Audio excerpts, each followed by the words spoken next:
Şu anda seminerimiz kayıt oluyor. Kendimi de şöyle yana alayım. Şimdi karmik ilişkiyi konuşacağız. En son artık astroloji hakkında konuşacağım ben. Önce bir karma kavramını anlatmak istiyorum size. Bugün bayağı böyle bir hani hazırlık yaptım zaten. Notlarım önümde. Oraya bakacağım sık sık. Şöyle ki karmanın çok fazla tanımı var. Karma bizim düşünce ve eylemlerimizin aslında var olması gibi bir şey. Yani bir şey düşündüm, ağzından bir laf söz çıktı veya bir eylemde bulundum. Bunların hiçbirisi boşa gitmiyor. Yani kafamdan geçen bir düşünce bile boşa gitmiyor aslında. Birçok kaynakta hani farklı farklı geçer. En son okuduğum bir kitapta şöyle bir şey okudum. Çok hoşuma gitti. Kişinin düşüncesi, işte eylemi, ağzından çıkan sözleri elementallerle yani elementlerle birleşiyor ve bir süre sonra var oluyor. Yani somutlaşıyor aslında. Yani ben kafamda bir şey düşündüm ve kin duygusu hissetmeye başladım kafamdaki bir konuyla ilgili bir şeye. O kin duygusunu öyle yoğun odaklandım ki kin duygusu ateş elementiyle örneğin birleşti ve bilmem kaç yıl sonra benim karşıma bir varoluş olarak çıktı örneğin. Hani şey vardır ya insan düşündüğü şeyi var ediyor aslında. Karma biraz bununla alakalı. Hani karma deyince akla hemen şey gelmesin, geçmiş hayatlar gelmesin aslında. Bu hayat içerisinde bir karma var. Yani ben örnek vereceğim. 5 yıl önce ne ekersem 5 yıl sonra bunu biçebilirim. Örneğin iyi veya kötü. Kendime ne katarsam, iyi bir şey katarsam hayatımı iyi bir noktaya taşırım. Kötü bir şey katarsam kötü bir noktaya taşırım aslında. Benim hani genellikle gördüğüm şey iyilik ve güzellik var ettiysek iyilik ve güzelliğe doğru ilerliyoruz. Kötülük var ettiysek de kötülüğe doğru ilerliyoruz. Bu hem geçmiş hayatlarda böyle hem de şu anki hayatımız için geçerli olan bir şey. Ama mesela şey gibi diyelim geçmiş bir hayat deneyiminde veya bu hayat deneyiminde birisine ağır bir söz söylendi, yalan söylendi, işte gururu kırıldı, incitildi, kul hakkına girildi. Bu olay orada olduğunda iki kişi arasında olmuyor sadece. Olayın bizzat kendisi de bir varoluş haline geliyor. Düşmanımızı yaratıyoruz aslında. Ya ben birisine küfür ettiğimde küfür ettiğim kişi değil, küfür etme durumu benim düşmanım olmuş oluyor. Şey gibi düşünebilirsiniz aslında kendime şeytanlar yarattığımı düşünebilirsiniz. Ben birisine küfür ettim, kalbini kırdım. Ama kalbini kırdığım, küfür ettiğim kişi benim düşmanım olmuyor. Bunu yapan ben kendi düşmanım olmuş oluyorum. Anlatabildim mi? Çok ince bir çizgisi olduğunu düşünüyorum. İyilik, güzellik sanki etrafımızda melekler yaratıyor. Çirkinlik ve kötülük de şeytanlar yaratıyor aslında bakıldığı zaman. Buna böyle bakmak gerekiyor. Karmik ilişkide birazcık şeytanlarımızla alakalı, yarattığımız şeytanlarla alakalı aslında böyle bakmak lazım. Yani karmik ilişkinin kolay olanı yoktur. Zaten zorlayıcı olduğu için karmik ilişki mi diye geliyor insanlar. İşte çok zor beni aldatıyor, onu yapıyor, bunu yapıyor ama bırakamıyorum, vazgeçemiyorum. Çünkü orada bir bağ var. Yani evet karmik ilişki sağlam ve güçlü bir bağ veriyor zaten insana. Ama bu bağ şeytanımızla olan bağımız aslında. Kendi şeytanımız kulağımıza fısıldıyor. Sen bunu hak ediyorsun, sen bunu hak ediyorsun, sen bunu hak ediyorsun, sen bunu hak ettiğin için buradan çıkmayacaksın diyor aslında. Kişiyi o sıkıntılı ilişkiye mahkum bırakıyor. Bir de orada gerçekten bir etkileşim oluyor. Yani ruhun aslında yaptığı bir anlaşma var. Her karmik ilişki bir anlaşmadır aslında bakıldığı zaman. Çünkü şey gibi düşünün. Bir insanla geçmiş hayatlarda bir deneyim yaşıyorum. Orada bir içler dışlar çarpımı oluyor sonrasında sözleşiyorsunuz farkında bile olmadan. Tamam bir dahakine ben sana yapacağım. Bir sözleşme durumu söz konusu oluyor. Ben birisini üzdüm. Hani onu üzdüm, şeytanladım, yarattım. Şeytan benle beraber bir sonraki seferde hani benim o acıyı çekmem için beni gözetliyor aslında.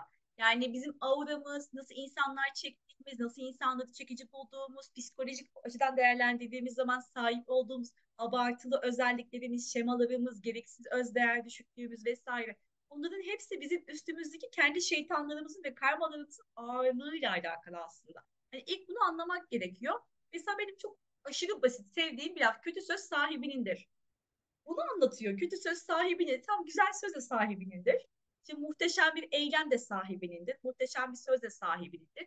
İğrenç bir söz de sahibinindir. Yani ne yaparsak yapalım sahibi biziz. Karşımızdakiyle hiçbir alakası yok aslında. Bir psikologla görüştüğünüz zaman da dersiniz ki beni aldattı çok değersiz hissediyorum dersiniz. Der ki ama seninle alakalı değil ki der. Onunla alakalı der aslında. Bakın hani bir arkadaşımızla dinlerken konuşurken de bunu söyleriz. Seninle alakalı değil. Sen değersiz değilsin. Onunla alakalı deriz değil mi? Bu bile aslında şeyi ifade ediyor. Yapan kişinin karması aslında. Diyelim biri beni aldattı. Onun karmasıyla alakalı bir durum. Onun şeytanlarıyla alakalı bir durum. Ben burada mağdursam eğer, o mağdur edense eğer, ben buradan şunun çıkarımını yapabilirim. Demek ki ben arınmaya başlamışım. Ne mutlu ki bana, ben kötülük yapan kişi değilim. Hani kötülük yapan kişi olsam çünkü hala arınmama epey bir yol var demek. Ne mutlu ki ben artık kötülük yapan kişi değilim. Bana kötülük yapılıyor. Demek ki ben hani empati olayını aştım. Yani ben üzülüyorum, kırılıyorum. Karşımdaki insan gibi egoist değilim. Mağdur oldum ama ağlayacağım ve ben bunu aşacağım. Ben bu deneyimi yaşayınca bir daha kimseye böyle bir kötülük yapmayacağım. Bakın orada bir arınma gerçekleşiyor. Yaşamış olduğumuz karmik ilişkilerde, yaşamış olduğumuz acı deneyimlerde hani ağlayıp, üzülüp, dersi alıp orayı bıraktığımız zaman çok sağlam bir arınma yaşıyoruz aslında. Ama orayı bırakamadığımız zaman şu çekim gibi döngü oluyor. Bir daha, bir daha, bir daha, bir daha, bir daha. Ama bırakmak da çok zor oluyor. Kabul ediyorum yani. Hani kolay bir şey değil. Çok sıkı, sağlam karmik ilişkiler örneklerim var danışanlardan. Kendim de bir tane yaşamıştım çok geçmişte. Yani hiçbir mantığı yok ama bırakamıyorsunuz yani. Çünkü gözünüz kör oluyor, aşık oluyorsunuz bazen. Veya illa aşk ilişkisi olmak durumunda değil. Bazen aile üyesi oluyor karmik ilişki. Baba, anne. Hani zehir kusuyor sana. Belki hiç sevmiyor, beslemiyor ama bırakamıyorsun. Bakmak zorunda hissediyorsun kendini. Özgürleşemiyorsun evinden. Veya kardeş. Kardeştir diyorsun. Yani yapacak bir şey yok diyorsun. Düşmanınla yaşıyorsun aynı evde. Bunlar da karmik ilişki aslında. Bunlar daha da sıkıntı. Hani dışarıdaki bir insana aşık olursun, evlenirsin, boşanırsın. Ama kan bağın olan aile üyesi insanlarla daha çok sıkıntı yaşamış oluyorsunuz aslında. Burada önemli olan nokta şu: kalıplardan sıyrılmakla alakalı bir şey. Yani dünya toprak elementidir, kare ile alakalıdır. Ve mezar gibi bir şey aslında dünya. Biz burada şunu anlamalıyız. Yani annelikte bir kutsal, babalık kutsal, aile önemli bir şey, çok önemli bir şey. Ama ne olursa olsun hiçbir şey bizden daha önemli değil aslında. Bizim ruhsal tekamülümüzden daha önemli değil aslında. Özgürleşmeyi öğrenmekle alakalı biz bu dünyadayız. Ve karma özgürleşmeyi engelleyen. Hani şöyle bakmak gerekiyor. Sizin özgürleşmenizi engelleyen ne var? Hepsinin karmik bir kökü olabilir. Çünkü mesela diyelim ki evlenmek istiyorsunuz ama birisine aşıksınız. O evlenmek istemiyor. Onu da bırakamıyorsunuz. Tamam, zincirliyor sizi. Yapmak istediğiniz şeyden alıkoyuyor sizi. Geri çekiyor, zincirliyor. Özgürleşemiyorsunuz. Evlenmek istiyorsunuz ama evlenmek için özgür değilsiniz. Çünkü sevdiğiniz kişi evlenmek istemiyor. Ne yaparsınız? Olması gereken ne? Onu bırakırsınız. Başkasını seversiniz. Normali bu. Özgür olmak. Çünkü kendi istediğim şeyi yaşamak istiyorum. Özgürsem kendi istediğim şeyi yaşamak durumundayım. Kendimden hani feragat ediyorum. Evlenmek istiyorum. Anne olmak istiyorum. Baba olmak istiyorum. Ama partnerim onu istemiyor. Ama onu seviyorum. O istemiyorsa yapacak bir şey yok. Ne o, hapis gibi. Hani kendimizi zincirlemek gibi. Burada bile karmik bir köken olma ihtimali yüksek. İhtimalle var. Tabii ki göstergelerini konuşuruz biraz sonra ama hani karmaya böyle bakmak gerekiyor. Karma hapistir yani. İçinden çıkmaya çalıştığımız, içinden çıkmanın yollarını aradığımız bir hapistir karma. Mesela bunu niye koydum? Ben bu kartı çok severim çünkü 0 numaralı kart. Bitiş de değil, başlangıç da değil. Burada şöyle bir örnek verelim. Bir insan ölüyor diyelim, öldü. Reenkarnasyon açısından değerlendirelim. Bir sonraki hayata başlayacak ya, öldükten sonra bir sonraki hayata başlamadan önce arada geçirdiği zamanı anlatıyor bu kart mesela. Mesela bu kartta ne var? Elinde bir sopa var, bir çanta var, çantanın üzerinde bir kartal sembolü var. Akreple alakalıdır. Astrolojide akrep, kartal, yılan diye üçe ayrılıyor akrep zaten. 8. ev ölümle alakalı. Güney ay düğümüyle alakalı. Güney ay düğümü neyi ifade eder? Bir bavul gibi düşünün. Geçmiş hayat deneyimlerinden getirmiş olduğum eşyalarım aslında. Bu adam da, çocuk diyelim, hatta çocuk bence bu. Bu çocuk da çantasında bir önceki hayatından getirmiş olduğu deneyimleri çantaya atmış. Yine hayatına gitmek için hazırlık yapıyor ama henüz gitmemiş. Henüz gitmedi. Ama o çantada ne var? Bu belki bir önceki hayatında çok sıkıntılı deneyimler yaşadı. Belki birisini öldürdü, belki tecavüze uğradı, belki annesiz kaldı, belki sakattı, belki bir sürü şey. Belki sabrı öğrendi, belki öfkesini yenmeyi öğrendi. Veya egosunu bir türlü yenemedi, egolu hala, ego var hala orada. Bu çantanın içerisinde ne olduğu kişiye göre her zaman değişiyor. Doğum haritasında biz buna güney ay düğümü diyoruz. Güney ay düğümü, Güney ay düğümünün hangi burçta olduğu, hangi evde olduğu ve Güney ay düğümü hangi burçta ise o burcun yöneticisi olan gezegenin nerede konumlandığı aslında. Hep bunu anlatır. Karma da burayla alakalı. Ya bu kişi burada ne taşıyorsa eğer bunun ağırlığı değişiyor. Bu çok ağır da olabilir yani. Omzu ağrıyabilir, acıyabilir veya çok hafif de olabilir. Ve bunun ağırlığıyla aşağı düşebilir veya aşağı düşmeyip kanatlanıp uçma ihtimali de var yani bu arada. Uçurum var diye hep düşecek diye bir şey yok aslında orada. O bir illüzyon. Mesela burada bir köpek sembolü görüyorsunuz. Köpek de yine şeyi ifade ediyor aslında. İçgüdüyü, bilinç dışıyla olan bağlantıyı ifade ediyor. Biz normalde geçmiş hayatımızda yaşamış olduğumuz şeyleri hatırlamıyoruz. Yani şu an ben bir şey yaşadığım zaman hani şey diyebiliyorum değil mi? Ben bunu hak edecek ne yaptım? Ben bunu hak edecek ne yaptım? Çoğumuz bunu söylüyoruz. Çünkü uyuyoruz aslında. Ama gerçekten temizlendikçe ve arındıkça bir önceki hayatlarımızda ne yaptığımızı hatırlamaya başlıyoruz. Karşımıza bir takım fırsatlar çıkıyor. Ya bir doğum haritası danışmanlığı almayı akıl ediyorsunuz. Ya hani bunu yapmasanız bile çok böyle bilge bir insanla karşı karşıya kalıyorsunuz. Ya bir rüya görüyorsunuz, ya bir aydınlanma yaşıyorsunuz. Başka bir şey oluyor. Ha diyorsunuz bunlar bana çok aşina geliyor. Sanki ben böyle bir şey yaşamıştım. Hatırlamaya başlıyorsunuz. Veya hatırlamasanız bile öğreniyorsunuz. Okumayı öğreniyorsunuz karmayı, doğum haritasını ve ha diyorsunuz ben bunları yaşamışım diyorsunuz. Yani aydınlanmaya hazır, arınmaya hazır, arınmakta olan ruhlar zaten bir şekilde yollarını buluyorlar. Ve bu ruhlar bir şey yaşadıkları zaman artık şey demiyorlar, isyan olayı kalmıyor. Üf ya niye yaşıyorum ben bunu hak edecek ne yaptım demiyor. Diyor ki ha tamam ben bu hayatta bunu hak edecek bir şey yapmadım ama benim kökümde şöyle bir enerji kırıntısı olduğunu ben biliyorum. Büyük ihtimalle şu anda bu arındı. Şu anda büyük ihtimalle ben bundan arındım. Mesela ben şeyi söyleyebiliyorum yani ilişkilerle ilgili bir sıkıntı yaşadığım zaman Mars'ımla alakalı olduğunu çok rahat bir şekilde söyleyebiliyorum ve hani şey demiyorum yani Allah'ım ben niye bunu yaşadım demiyorum. Orada hatta diyorum ki tamam bunu da hallettik diyorum yani tamam bu da gitti. Bunu da attık çöpe diyorum. Hani böyle bakabiliyorsunuz bir süre sonra gerçekten. Burada e, yaptığımız seçimlerle alakalı bir şey. Hani karma şey değildir, kader değildir aslında. Bunu anlamak gerekiyor. Hani ben burada böyle bir şey yaptım. Mutlaka bu başıma gelecek tarzı bir şey değil aslında. Orada başımıza gelme sebebi anlamamız için. Ben diyelim ki kötü bir şey yaptım.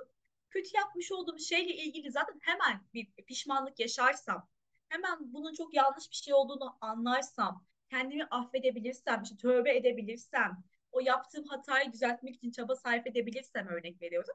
Ben bunu yaşamak zorunda kalmayabiliyorum aslında. Mesela şeydir ya ben böyle şaman arkadaşım var benim Seferihisar'da. Bir kere böyle çok değişik bir seans yapmıştık onunla. Geçmiş hayatlara gitme ile alakalı bir şey yapmıştık. Çok ilginç bir deneyim yaşamıştım. Aklıma o geldi. Mesela benim geçmiş hayatlarıma gitmişiz. Ben hep çok gururlu bir insanımdır. Abartılı bir gurur vardır bende. Yenmeye çok çalıştığım bir şey benim o. Aşırı yani. Ee, Ama tabii ki seyrelmiş haliymiş bu. Onu anlamış oldum. Yani şey okudu. Ben ağladım hatta. Ben böyle samuraymışım. Ve biz bir şeyde müsabakada yenilmişim. Yenildim diye gururumu yediremeyip kendimi harakiri yapmışım. Ama o anı yaşadım yani. Yaşadım o anı gerçekten. Çok garipti, çok acayip bir andı. Sonra başka bir hayat deneyiminde bir kilisede rahibeyim ve böyle hiç evlenmiyorum falan tabii ki. Bir sürü böyle hani öksüz, yetim çocuğa bakıyorum. Onlara yemekler yapıyorum ve sürekli ağlıyorum o hayat deneyiminde. Sürekli ağlıyorum. O ağladığım hayat deneyiminde hani kendimi her şeyden arındırmışım, ağlamışım, yardım etmişim falan filan. Bana ağlayan anne falan diyorlarmış hatta. Ve orada bayağı bir arınma sağlamışım. Mesaj geldi. Bakayım hemen devam edeceğim. Hemen cevap vereceğim size. Bir şunu tamamlayayım cevap vereceğim. Devamında şöyle bir şey. Ben bu olay olmadan önce kendi doğum haritamda bir yıldız var. Progyon diye. Progyon da Oğuzhan Ceyhan ağlayan kadın diye anlatmıştı. Ve bu şaman arkadaşım bunu bilmiyor tabii ki. Alakası bile yok. Bilmiyor astrolojiyi. O öyle ağlayan anne falan deyince ben tabii şoka girdim. O tüyler diken diken oldu. Ya bunu niye anlattım biliyor musunuz? Karşınıza çıkıyor. Garip bir şekilde karşınıza çıkıyor. O yüzden acıdan korkmamak lazım. Hani karmik bir ilişki yaşanıyorsa, karmik bir olay yaşanıyorsa orada Allah'ım niye ben bunu yaşıyorum demekten ziyade tamam ben galiba burada bir şeyden daha arındım demek gerekiyor gerçekten. Şimdi Bahar Hanım bir şey yazmış hemen bakıyorum. Bu hayatta küçümsediğimiz, hor gördüğümüz ve kınadığımız durum başımıza gelirse nasıl yorumlamalı? E, Şimdi bu da karma aslında. Çünkü hani şey vardır ya, büyük konuşmamak gerekir aslında. Çünkü her şey hepimiz için ya. Mesela küçümsemek, hor görmek ve kınamak durumu birazcık ateş elementiyle bağlantılı bir durumdur. Ateş elementinin egosuyla bağlantılı bir durumdur aslında. Ateş elementi e, demek ki burada birazcık seyrelmeli. Siz bundan bunu çıkartmalısınız. Yani sert bir duvara çarpmışsınız gibi olmuşsunuz orada. Hayat belki de şey dedi. Sen kimsin ki dedi. Ama bunu yanlış anlamayın. Hani siz değersiz değilsiniz. Çok değerlisiniz. Elbette. Ama kınadığınız insan da değerliydi. Küçümsediğiniz konu da değerliydi aslında. Yani kendi değerimizi diğerlerinden ayrıştırdığımız zaman bir sıkıntı oluyor. Başımıza bir şey gelebiliyor gerçekten. Hani burada bir kere yorum olarak şu olmalı. Neden kınadınız ki? Neden kınadınız yani? Hangi akıl, hani ne kınattı size o olayı? Ahlak değerlerinize mi uymadı? Veya hani niye kendinizi o kınadığınız olayın içerisinden çok ciddi anlamda sıyırdınız? Hani nasıl şey düşünebildiniz ki? O kınadığınız şeyi yaşamayacağınızı nasıl düşünebildiniz ki? İpe mantığı bildin mi? Bu kendinden eminlik nereden geliyor? Hani aslında biraz bununla alakalı. Bunları düşünmeniz gerektiğini düşünüyorum. Çünkü biz hiçbir şey tam anlamıyla hakim olamayız. Düşmez kalkmaz bir Allah derler ya. Hani çok oturuyor bence buraya gerçekten. Küçümsemek, hor görmek, kınamak yüksekten bakmakla alakalı ve kibirle alakalı ve gereksiz ego ile alakalı. Bakıyorum. O zamanki bilinçle ama şu an onu yaşıyorum ama çıkamıyorum da. Şöyle şimdi o zamanki bilinç, şimdi bir kere önce kendinizi affetmeniz lazım. Hani işte küçümsedim, hor gördüm, kınadım ve başıma bu geldi diyoruz ya hani burada. Tamam, burada şunu düşünmeniz lazım. Tamam, ben böyle yapmıştım. Bunun da sebebi büyük ihtimalle benim, demek ki ben kibir yapmışım, ego yapmışım. Tamam, ben aldım mesajı. Kendimi bununla alakalı affediyorum. Bir daha da kimseye o şekilde bakmayacağım. Bir şeyi çözmek gerekiyor ya. O zaman nasıl bir gözle bakmıştınız? O zaman nasıl bir gözle bakmıştınız yani? Çünkü hani kınamak, küçümsemek, hor görmek dediğimiz şey kendimizi biraz yüceltmekle alakalı bir şey. Şimdi onu yenmenizle alakalı bir süreç yaşıyorsunuz. Aslında iyileşiyorsunuz. Bakın, aslında iyileşmektir bu. Aşırı olan bir şeyiniz dengelensin diye sistem size bunu yaşatıyor aslında. Bu tabii ki olayınızın ne olduğunu bilmiyorum. Olayın ne olduğu çok önemli tabii ki. Ama bunu yaşarken hani kendinize acımak, kendinize kızmak durumlarından sıyrılmanız lazım. Tamamen şeye odaklanmanız lazım. Tamam, ben böyle bir şey yapmıştım ama şu anda ben bunu yaşıyorum. Ben dersimi aldım. Ateş elementi bir hani demek ki birazcık dengelemem gerekiyormuş. Çok yüksekmiş demek ki. Demek ki kendimi birlik bilincinden uzaklaştırmışım ama herkesle bir olma durumumu artık daha sık düşüneceğim, demek belki yardımcı olabilir diye düşünüyorum. Şimdi ben burada size tabii ki şey söyleyemem. Somut bir çözüm o maalesef sizin bulabileceğiniz bir şey. Ama soyut olarak bu şekilde düşünmek yardımcı olabilir diye düşünüyorum. Herkes için geçerli bu dediğim şey bu arada. Herkes için geçerli. Yani konu ne o X konusu yani. Konu ne olursa olsun bir şey yapıyorsunuz ve başınıza geliyor. Rica ederim. Ne mutlu bana. Bir şey yapıyorsunuz ve başınıza geliyor. Hemen şu olmalı. Ben peki o zaman niye böyle bir şey yapmıştım ki? Neden? Hangi kafayla yaptım ben? Niye yaptım ki yani? Sebep neydi? Bunu düşünmek ve bununla alakalı cevapları bulmak ve şimdiki zamanda bunları değiştirmekle ilgili çalışmak gerekiyor. Ben şeyi hiç sevmem. Yani ben böyle tamam, astrolojiyi çok seviyorum, tarotu çok seviyorum, ezoterizmi çok seviyorum, mistik olayları seviyorum ama bir yandan da aşırı spiritüelliği sevmem aslında. Yani bir mantıklı bakmak lazım bir şeylerin. Hep de böyle işin içinden bir çözümcül bir yaklaşım sunmaya çalışırım. Ve çok deneyimlemişimdir. Bir hayat içerisinde dersinizi aldığımız zaman çok şeyi değiştirip dönüştürebiliyoruz gerçekten. Ben bunu çok gördüm. Benim bir sürü danışanım var. Onlardan gördüm, kendimden gördüm, ailemden gördüm, akrabalarından gördüm. Gözlemlerseniz kendiniz de bunu göreceksiniz aslında. Yeter ki içeride merkezlenin. Ama içerideki merkezlenmek egosal olmasın, ruhsal olsun. Gelmiş, onu alayım, devam edelim. Şimdi mesela ben burada e, ne yazmışım? Hemen devam edeceğim. Şöyle bir şey, böyle bakmanız lazım. Bakın, iyiliğe hizmet eden, kimseye ve kendimize de zarar vermediğimiz her düşünce, söz ve eylem bizim meleğimiz olup bizi kanatlandırıyor, bizi kapı açıyor. Yani ben cidden kimseyi kınamayayım, kimseye kötü söz söylemeyeyim, bana kötülük edene bile hadi bay bay deyip geçeyim yani. Hani çok iyi olmam gerekmiyor tabii ki. hadi bay bay deyip geçeyim. Kendi işime gücüme bakayım. Kendime haksızlık etmeyeyim. Ama burada şu da çok önemli. Beni üzen bir insanla beraber olmaya devam ediyorsam, dünyanın en iyi insanı bile olsam, beni üzen bir insanla olmaya devam ediyorsam ben iyi birisi değilimdir. Türkiye İş Bankası 100. yılında 100 Dilek Hanım, sesinizi kapatabilir misiniz? Heh, ben aldım, tamam, ben aldım. Evet, devam ediyorum. Benim arkadaşım şey demişti, ben bu cümleyi çok seviyorum. Hani aşırı iyilik kötülüktür demişti. Mükemmel bir cümle. Bence mükemmel bir cümle. Her şeyin aşırısı kötülük oluyor. Yani ben melek gibi birisi olayım, herkese aşırı iyilik yapayım, kazandığım bütün parayla bağış yapayım, hayatımdaki insanlara sürekli fedakarlık yapayım, dünyanın en iyisi insanı olayım. Ben burada yine iyi olmuyorum aslında. Çünkü dengeyi kaçırmış oluyorum. Dengeyi bozuyorum. Hatta bu tarz eylemlerin altında bile garip bir şekilde ego yatabiliyor. Tamam mı? Yani ben niye herkese ve her şeye yetmek zorundayım ki? Ben bir insanım, basit bir insanım yani hani. Bunu kavramak da çok önemli gerçekten. Ve aşırı fedakarlık yapmak, kendimizden fazla ödül vermek, kendimize yapmış olduğumuz bir saygısızlık olduğu için otomatikman kendi hakkımıza girmiş oluyoruz. Yani denge çok önemli. Ben doğum haritası okuması yaparken ilk etapta yaptığım şey element tablosudur.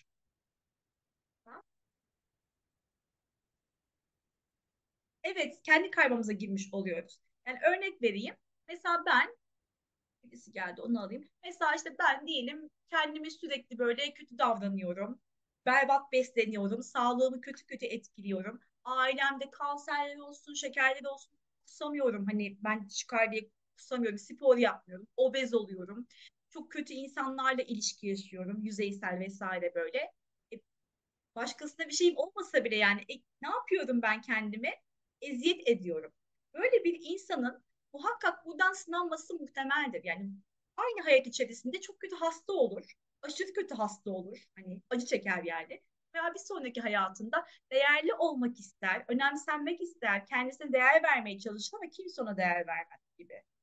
Ben mesela şey çok fark ediyorum, birisinin Venüs'ü Mars'ı düşükse eğer doğum haritasında bir önceki hayat deneyimlerinde Güney Ay düğümünü vesaire okuyunca bir önceki hayat deneyimlerinde diyelim ki Mars'ı düşük olsun bu hayat deneyiminde bir önceki hayat deneyimine baktığınız zaman şey var, aşırı egoluymuş yani Mars'ını çok yoğun çalıştırmış, kötü çalıştırmış, yıkıcı çalıştırmış.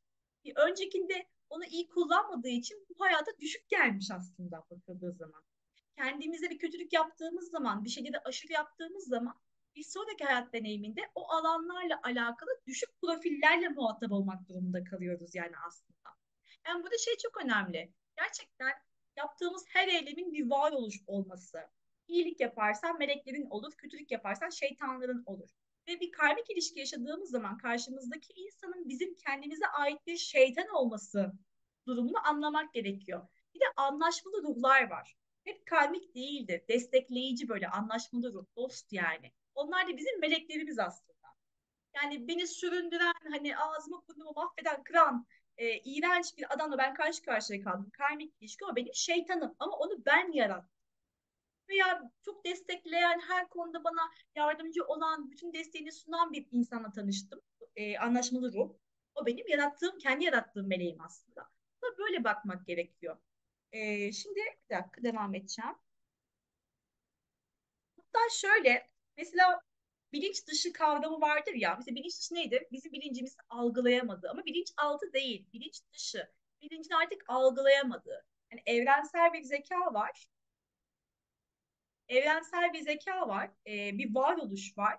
Ve bizim bilincimiz hepsini kapsayamıyor. Hepsini algılayamıyoruz. Zekamız yetmiyor, algımız yetmiyor, hafızamız yetmiyor.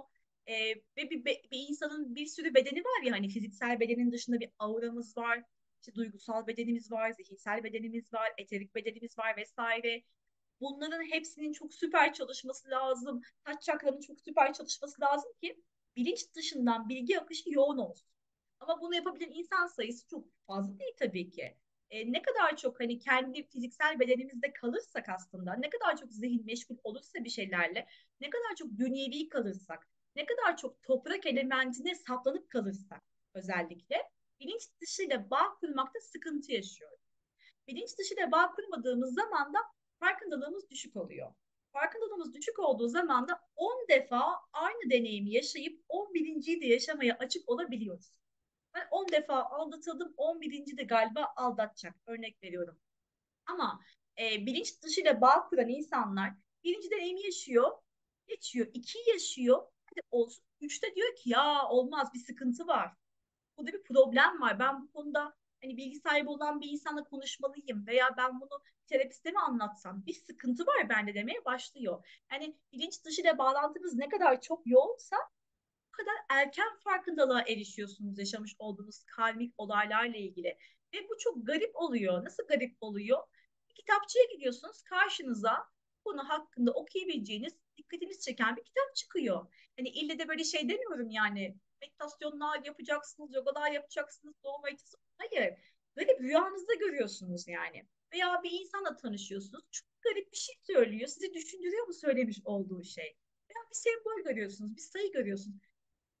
Çok garip. Yani bilinç dışı bir klik olduğu zaman, bir açıldığı zaman o kadar garip yollarla tesir ediyor ki kişiye. Bir bakıyorsunuz 25 yaşında ben her şeyi anladım demişsiniz yani. Böyle bir şey olabiliyor.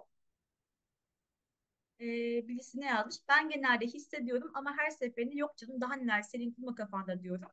İşte yani tabii şimdi ben sizin keşke doğum haritanıza hepinizin hakim olsam ama burada belki de şey yapmanız lazım. Sizin birazcık kendi sezgilerinize güvenmeyi öğrenmeniz lazım. Toprak elementi yoğun bir insan mısınız mesela, bunu merak ettim Selin Hanım.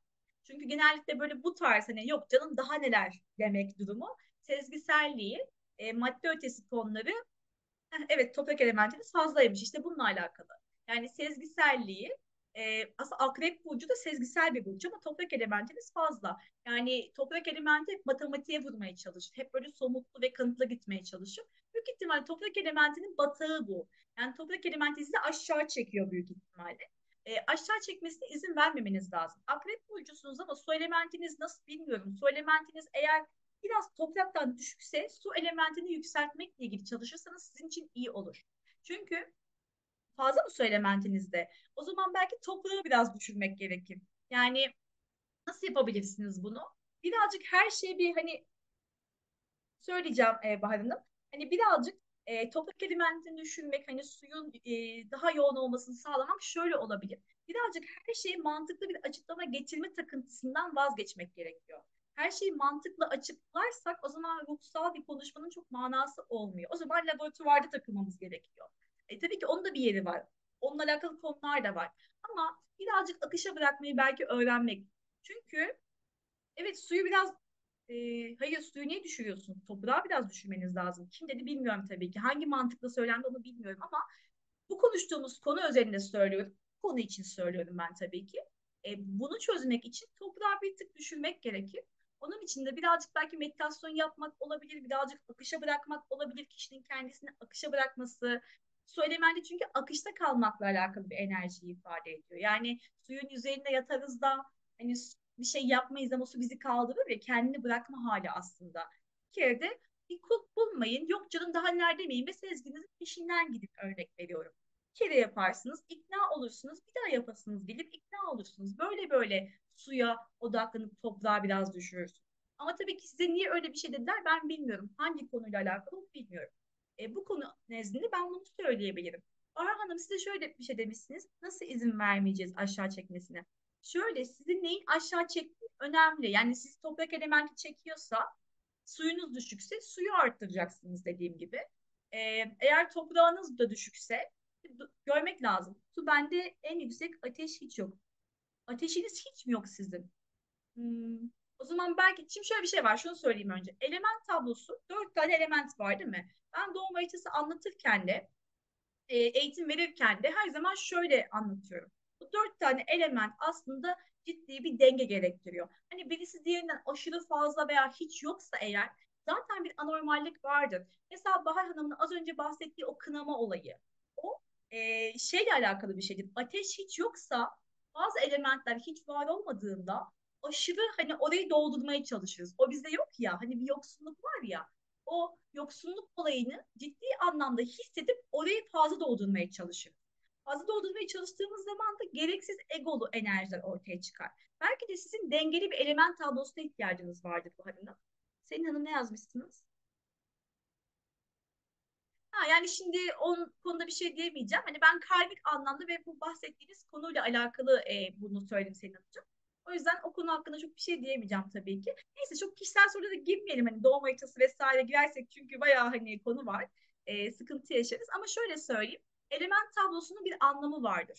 Yani doğum haritası başlangıcında doğum haritasına bakarken ilk element tablosuna bakarız. Orada bir eksiklik varsa oradan gireriz zaten. Ha bak, senin bu element eksik. Demek ki senin bu elementle ilgili bir karman var. Mesela Bahar Hanım ne demişti? Birisini kınamıştım, aynı duruma geldim. Ateş elementi yokmuş, ateş karması var çünkü. Bakın, ateş elementi yok, ateş karması var. Ateş karması nedir? Ego.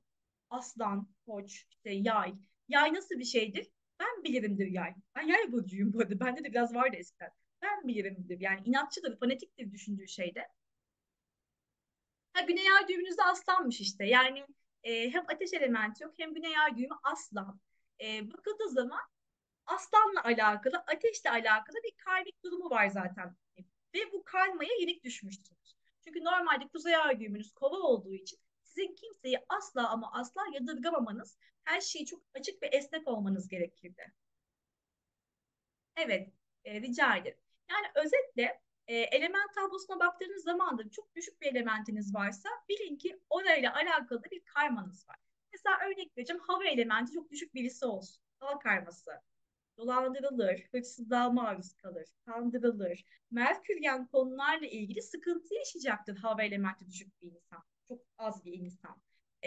Fazla taviz verecektir ve manipüle olacaktır, örnek veriyorum. Su elementi çok düşük bir insan duygulardan karmik sıkıntı yaşayacaktır. Duygulardan sınanacaktır, örnek veriyorum. O zaman Kübra Hanım, hani hava elementiniz çok azsa mesela dolandırıcılıklar olsun, işte kandırılmalar olsun, arkanızdan iş çevrilmesi olsun, sinsi insanlarla karşı karşıya kalmak olsun, aklınızda alay edilmesi olsun. Yapacağınız anlaşmalar, sözleşmeler, işte kağıt evrak işleri, bunların hepsiyle ilgili ekstra bir dikkatli olmak lazım bir. İkincisi, insan ilişkilerinde alma verme dengesiyle ilgili sıkıntı yaşamaya açık ol, hani açık derken hazırlıklı olmanız lazım. Çok çabuk kalma durumunu hava elementi düşüklüğü veriyor. Yani burada hani astrolojik bilgi, aslında karmayı konuşuyoruz ama önce şuna bakıyorsun. Hangi elementin düşük? Demek ki benim bu elementle ilgili karmam var. Ateş düşükse ateş karması, ego. İşte toprak düşükse toprak karması, maddi takıntılar ve kontrol manyaklığı. Hava elementi çok düşükse kandırılmaya aşırı meyilli olma. Su elementi düşükse duygularla alakalı ve psikolojiyle alakalı hani sınayan bir karma oluyor. Ama bu karmanın daha birinci kapısı. Hani ilk burada bir karmayı görürsünüz. Bakıp dersiniz ki ha, tamam, bunun böyle bir olayı var zaten. Ondan sonra Ay'a bakarsınız, Güney Ay düğümüne bakarsınız, retro gezegen var mı bakarsınız, işte Satürn'e bakarsınız. Böyle böyle devam ediyor aslında. Ve ben hani şu an şunu diyordum.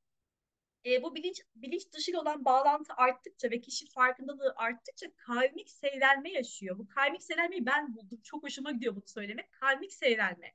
Nasıl oluyor? Mesela bir bardağa böyle toprak koyun. Üzerine biraz su koyun. Çamur oldu, değil mi? Ve o akan suyun full aktığı bir musluğun altına koyun bardağı.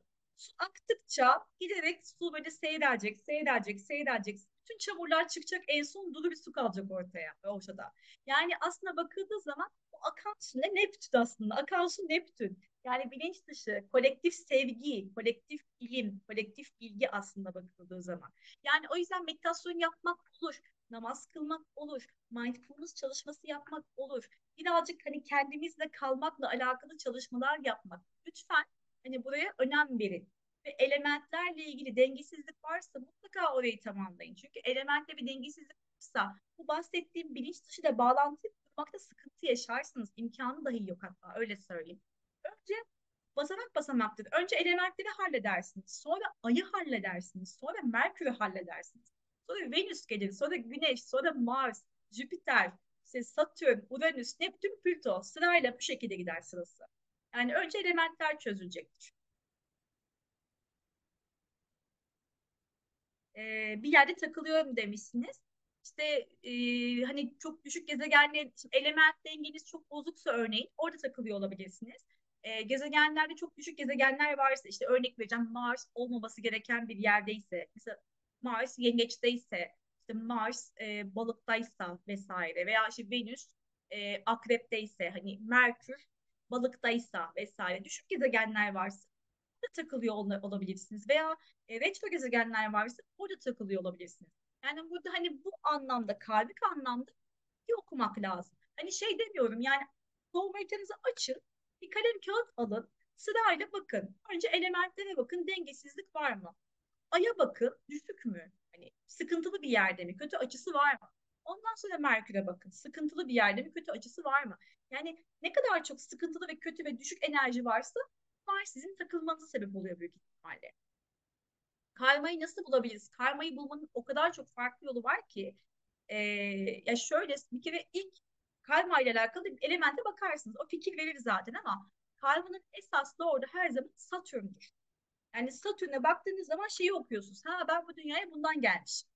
Hani hem bu sebeple gelmişim hem de bunu yapmak için gelmişim. Yani o Satürn'ü size, Satürn'ün yaptığı açılar, hangi evde olduğu, hangi burçta olduğu direkt şeyi veriyor. Neden bu dünyadasınız ve bu dünyada ne yapmanız lazım veriyor zaten. Bununla beraber elbette düşük gezegenler varsa, mesela Mars'ta düşük olan bir insanın Mars karması vardır. Bir kadın doğum haritasında Mars düşükse eğer, Mars'ın düşük olması için ne olması lazım? Yengeç olması lazım. Terazi olması lazım. Boğa olması lazım. E, Satürn retroyu çok ciddi, yani çok ciddi demeyeyim de hani daha çok retro konusunda şeyi çalışmanız lazım aslında. Merkür, Venüs ve Mars. Yani karmik anlamda Satürn'ün retro olması, Jüpiter'in retro olması aşırı büyük fark yaratmıyor. Düz veya retro. Küçük fark yaratıyor. Ama Merkür retroysa, Mars retroysa, Venüs retroysa onlar sıkıntı. Bahsedeceğim biraz sonra. Sırayla geçip bahsedeceğim. Tamam. Şimdi şey diyordum, kardeş seyrelme amacımız bu zaten biz. Ee, bir danışanım var benim mesela. Geliyor.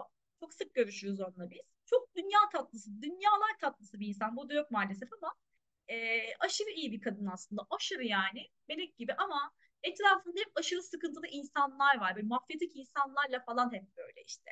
Yani ne bileyim, sevgilisi hapse girdi en son falan, öyle bir kadın. Ama çok tatlı yani. Çok da seviyorum. E, çok saf, temiz kalpli. Niye ben bunları yaşıyorum diyor. Niye bunları yaşıyorum? Önceki eşi hapse girmiş, şimdiki sevgilisi hapse girmiş. Kadın dünya melek yani, çok tatlı bir kadın. Şöyle, havası da az.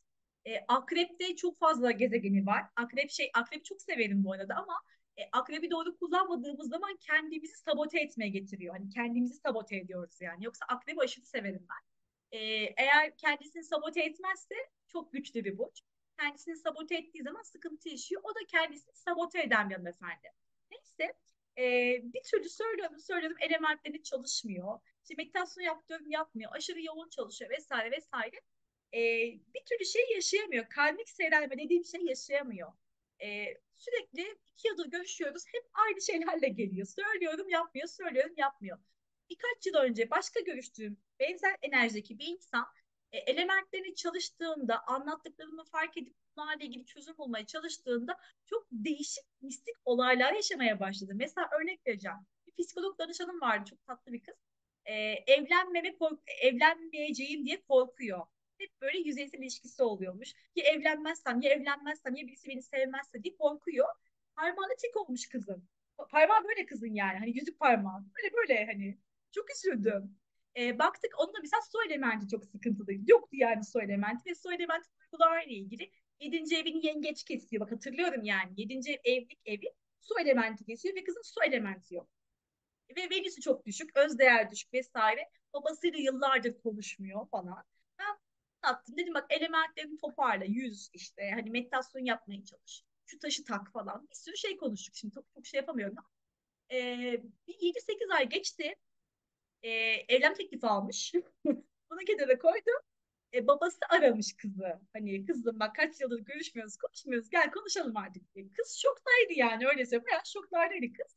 Ya ben bir şey yapmadım bu arada. Bakın, kız kendisi yaptı. Karmik seyrelme diye buna söylüyorum. Çalıştı, fark etti. Ha evet, tamam, doğru falan diye. O kız, hatırlıyorum, biz danışmanlık yaptık. 10 sayfa not aldı o kız yani danışmanlık esnasında. Çok çalıştı, ders gibi çalıştı.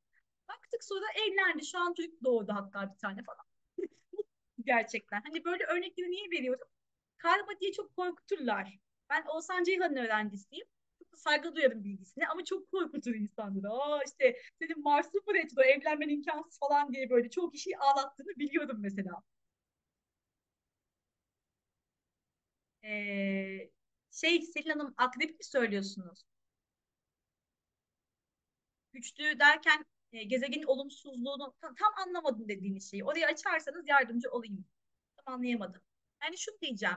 Korkmayın. Hani korkutulmaya gelmeyin. Korkmayın. Çok fazla şeyi okumayın böyle. Ay karmik işte hak edişler geliyormuş. O da çok inanmayın. Hak edişler geliyormuş. Hani gökten hediye yağmayacak. Öyle bir şey de yok. Veya işte herkes hak ettiğini bulacak. Karma sen bu hayatta iflah olmazsın falan. Bunlara da bakmayın yani. Akrep çok güçlü bir burç. Evet, akrep hatta maalesef zaafım olan bir burç. Yedinci evim olduğu için galiba. Çok severim akrebi. Ee, Ama akrepte şu oluyor. Yani hem çok güçlü ama bu gücünü doğru kullanmadığı zaman kendisine çok güçlü bir düşman da oluyor. Yani kendisini çok güçlü bir şekilde sabote ediyor akrep. Akrep bir de doğum haritasında sekizinci evin sahibi olduğu için ben bunu kullanmayı çok sevmesem de Oğuzhan Hoca oraya şey diyor, karmik çöplük diyor. Ben çöplük ibaresini sevmiyorum. Ben oraya şey diyorum, tünel diyorum ben oraya. Yani bir hayattan diğer hayata geçerken bir önceki hayatın gözlerinizin önünden geçtiği yer diyorum ben 8. ev akrep enerjisine. Akrep aslında çok yüksek potansiyelli bir burç. Hatta akrep burcu olmayanlar için de geçerli bu. Doğum haritanızda hangi evi akrep burcu kesiyorsa veya hangi gezegeniniz akrepteyse oraya bir ekstra bakmak lazım. Orası sizin en güçlü potansiyellerinizin yattığı yer olabilir. Evet çok zorluyor olabilir ama şey çok klişe olacak ama hani kömür basınç altında elmas olur ya ben oraya ona benzetiyorum. Yani akrep gerçekten zorluyor, zorluyor, sunuyor, sunuyor. Karmik bir tema bir şey yaşatıyor, yaşatıyor ama en nihayetinde kişiyi o konuda ciddi bir uzman haline getiriyor. Bunu söyleyebiliriz. Şimdi devam edeceğim bir dakika. Ne yazmışım? Mesela şöyle bir şey yazmışım notlarıma. Ee, Diyelim ki hani şu an hepimiz kadınız burada, erkek yok aramızda. Şöyle bir şey hayal edin. İşte başka bir coğrafyada, başka bir bedende, farklı bir cinsiyette erkektiniz. İşte şu anki isimleriniz yoktu. Damla yoktu, Sibel yoktu, Sevil yoktu örnek veriyorum. Ee, işte Ahmet vardı, Mehmet vardı, George vardı yani. Hani coğrafyada olmasın, bir hani milliyet de olmasın. Farklı bir yerdesiniz yani. Farklı bir hayattasınız. Tabii ki bunu hatırlayamazsınız ama öyle bir şey yaşandı hani örnek veriyorum tabii ki. Burada böyle çöl gibi bir yerdesiniz ve karşınıza aşırı böyle susamış, çok hasta bir köpek geliyor. Hani köpek aşırı susuz kalmış yani. Ve size bakıyor böyle acındırıyor kendisini. Hani şu anki hayat üzerinden de değerlendirebildiğimizde kaç tane ihtimaliniz var değil mi yapabileceğiniz? Bir tanesi nedir? Uzakta kuyu var. Gidersiniz kuyudan su çekersiniz, köpeğe verirsiniz. Biraz daha çekersiniz, biraz daha verirsiniz, seversiniz, iyi olduğundan emin olursunuz. Onu güvenli bir yere götürürsünüz, bırakırsınız. Birinci ihtimal. İkinci ihtimal, bana bir kötülük yapmazsınız ama iyi de yapmazsınız. Tamam dersiniz, kuyu var ama çekemem, belim ağrıyor dersiniz. Başka bir insan denk gelir, ona su verir inşallah diye gidersiniz. Başka bir ihtimalle köpeğin ölmesini izlersiniz, su vermezsiniz, gitmezsiniz de orada oturursunuz. Köpek yanda ölür, kıvranır. Ve belki köpeği öldürürsünüz. Çünkü var böyle insanlar. Bu da hani üç tane ihtimal. Şimdi bu ihtimalin hepsi ayrı bir yola çıkar. Hepsinin ayrı bir karmik olayı vardır.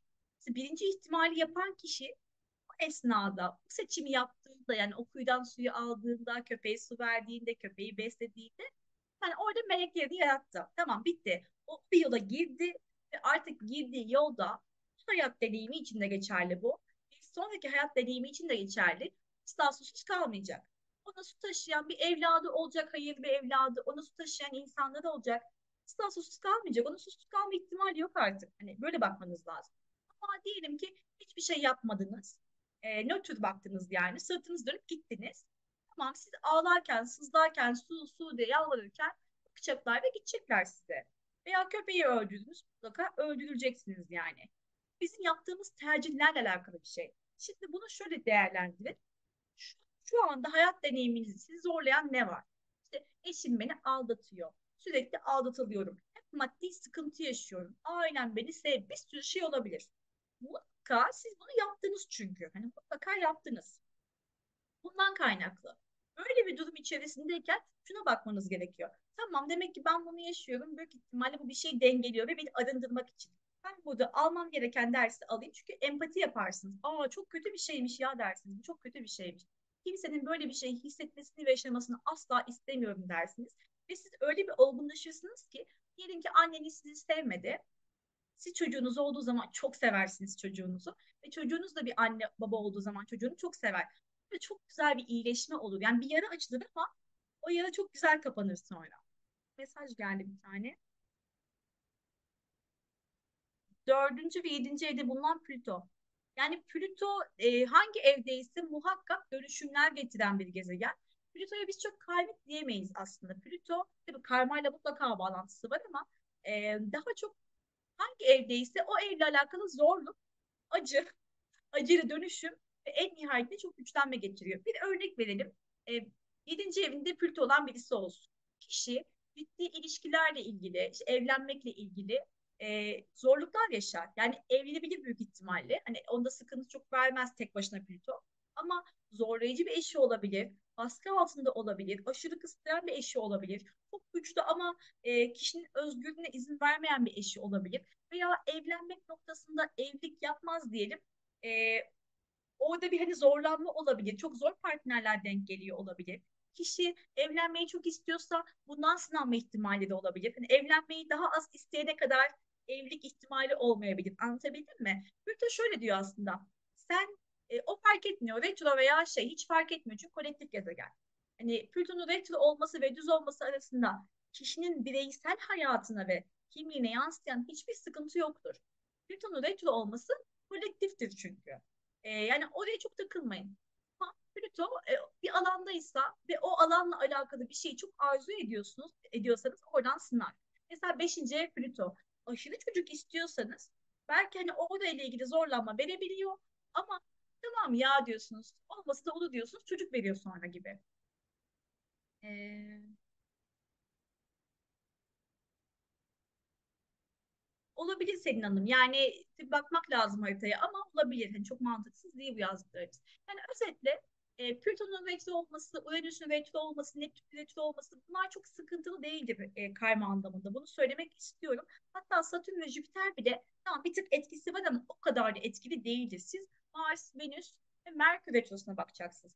Plüto hangi alandaysa kodoşuna bakacaksınız. Ben burayla alakalı neyi bırakmakta zorlanıyorum? 4. ev Plüto aile evinden çıkmakta zorlanma olabilir. Aile baskısı görme yaşamı olabilir. İşte evden çıkmak isterseniz bir türlü çıkamazsınız. Bireyselleşmek isterseniz zorlanırsınız. Köklerle ilgili sıkıntı yaşayabilirsiniz. Yani ailenizde destekleyici bir etki almakla ilgili sıkıntı yaşayabilirsiniz. Baskı görebilirsiniz. Bir sürü ihtimali var açıkçası. Ama Plüto hep zorlar. Yani bunu söyleyebiliriz o sorunuzla alakalı. Neyse şunu diyordum. Yani köpek örneği verdim ya seçtiğiniz yolla devam ediyorsunuz. Yani işte o köpeği öldüren kişi olsun, köpeğin sesini duyamaz. Çünkü bu köpek ona aslında bak bir önceki hayatında böyle böyle yapmıştın, bir daha yapma tamam mı diye uyaran bilinç dışıdır. Ama duyamaz, ipucu alamaz. Ya da işte köpeği kurtardıysa örnek veriyorum, köpeğin sesini duyacaktır. Hayatı boyunca duyacaktır. Çünkü bu köpek onun yüksek benliğidir aslında. Hep yanında olacaktır. Bak dikkatli ol, sağdan git der. Soldan gitse belki araba çarpacak ama sağdan gittiği için çarpmaz. Hani şeydir, hep korunur yani gibi. O yüzden şu anda bile yaptığınız ufacık eylemler bile böyle büyük bir etki yaratıyor. Hani kelebek etkisi olarak değerlendirebilirsiniz bunu aslında. Şimdi devam edelim. Bir dakika. Bir de şu, bakın şu sembol mesela Ouroboros diye geçer. Kendi kuyruğunu yiyen yılan. Yılan en sonunda hep kendi kuyruğunu yer. Yani biz de hep kendi kuyruğumuz yeriz. Birisi bizim düşmanımız veya dostumuz diye nitelendiremeyiz. Dost çıkıyorsa biz kendimizi dostluk ediyoruzdur. Düşman çıkıyorsa kendimizin düşmanıyızdır. Düşmanımız kendimizizdir aslında. Yani buraya şey bakmak gerekiyor. Yansıma olarak bakmak gerekiyor. Karşımda gördüğüm her zaman kendimle alakalıdır. Öyle bakmak gerekiyor. Bunu da söylemiş olayım.